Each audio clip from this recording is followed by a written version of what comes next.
Allow me, if I may, to take you on a very strange journey. A journey to a place where numbers take on meanings all of their own. For it was on a night very much like this. Hi, this is Autohaus Hamilton TV. I'm James, and now we're back to our scheduled programming. What I'm going to be talking about in this video is the VIN, the Vehicle Identification Number. This is a unique identifier that every manufacturer assigns to each car as it rolls off their production line. And unsurprisingly, I'm going to be talking about a Porsche VIN and explaining how it's made up. I'll be using black ink to identify anything that relates to the factory as a whole, and I'll be using red ink to identify anything that relates to the specific car in question. So a Porsche VIN begins with the letter W. So that letter W indicates that the car was manufactured in the world. No, that's not true. The letter W is a historical throwback. It relates to West Germany, because when this system was concocted in 1981, Germany was not unified, and Porsche were in what was then West Germany. So it begins with a W for West Germany, and the next letter, unsurprisingly, is a P for Volkswagen.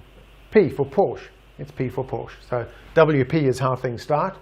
The next character is 0 for a sports car or 1 for an SUV. In this case, I'm talking about a sports car, so that's going to be a 0.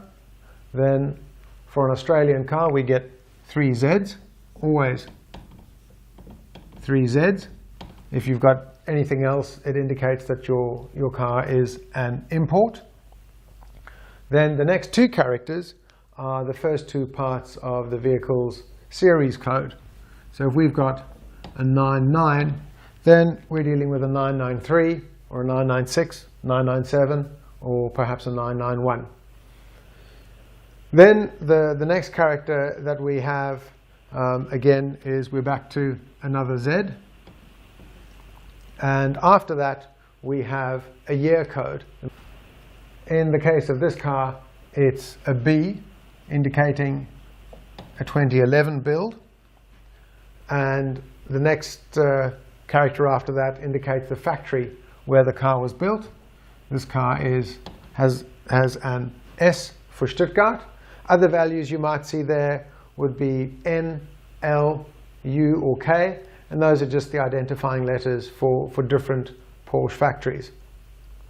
Then after the factory code, we get the third element of the model type, in this case a 7, so we're dealing here with a 997, and then after that we have a body config code, which doesn't have any meaning for Australian cars, and after that a serial number. In the case of this car, 3182.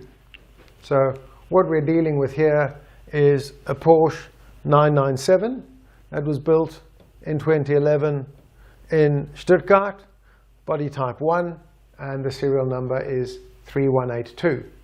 So why do we care about the VIN? Well, the truth is, up until possibly 993, certainly the era of the 996 and the first Cayennes, we don't, because there really wasn't that much that changed from one particular car to another up until roughly that era in the early 2000s. With the advent of 996s, 986s, and Cayennes, suddenly a customer had an awful lot of options to contend with, and those options are all assigned to the particular VIN.